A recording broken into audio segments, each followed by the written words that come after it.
Yo, what's up mga kaibigan? Nali na tayo magkwentuhan. Si Dylan Harper ay ang isa nga sa mga top prospects sa darating na NBA draft sa Hunyo. Sila nga ni Cooper Flagg ang mag-aagawan para sa number 1 pick. Depende na lang nga talaga sa kung ano ba ang kailangan ng isang team. Isa bang 6'9" o 6'10" wing player na kayang depensahan ng multiple positions while scoring at a very high clip at may solid playmaking din?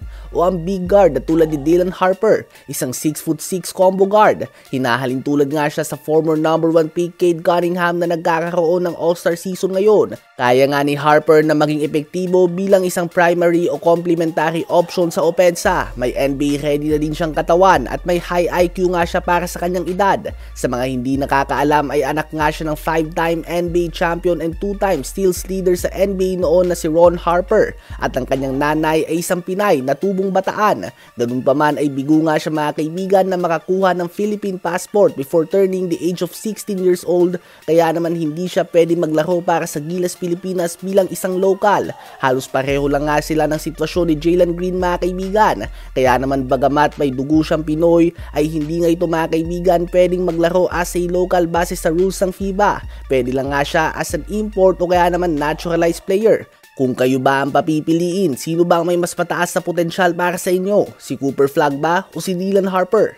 Ngayon ay tumungo naman tayo kay Zach LaVine. Patungo sa season na ito ay handa na nga sana ang Chicago Bulls sa mailalim sa complete rebuild mode at pakawalan ang buong core nila Lonzo Ball, DeMar DeRozan, Zach LaVine, Alex Caruso at Nikola Vucevic.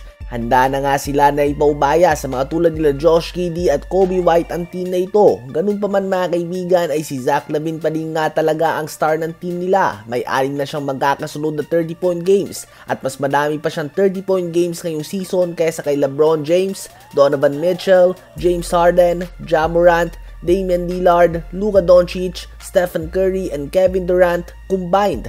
O mga kaibigan, kahit nga ipagsama-sama pa ang mga player na nabanggit natin ay mas madami pa ang 30-point game si Zach LaVine ngayong season. Matunog nga ang pangalan nila Devin Booker at Anthony Edwards. Subalit ngayong season nga ay mas maganda ang nilalaro ni Zach LaVine kaysa sa kanilang dalawa na kapwa na shooting guard sa NBA. Sa ngayon ay umaangat nga ang trade value ni Zach LaVine. Akala nga ng madami ay magsisimula na siyang mag-decline dahil sa mga injuries sa tuhod. Ngunit ngayon nga ay nagkakaroon siya ng All-Star caliber season. At since nabanggit nga natin si Anthony Edwards, matapos na magtala lamang ng 9 of 32 shooting sa kanyang last 2 games, sa panalo nga kanina ng Minnesota Timberwolves kontra sa Washington Wizards, si Edwards ay bumawi at nagtala ng 41 points, 6 rebounds, 7 assists, and 3 steals on 14 of 25 shooting sa field at 18 points and 10 rebounds din ang ambag ni Julius Randle.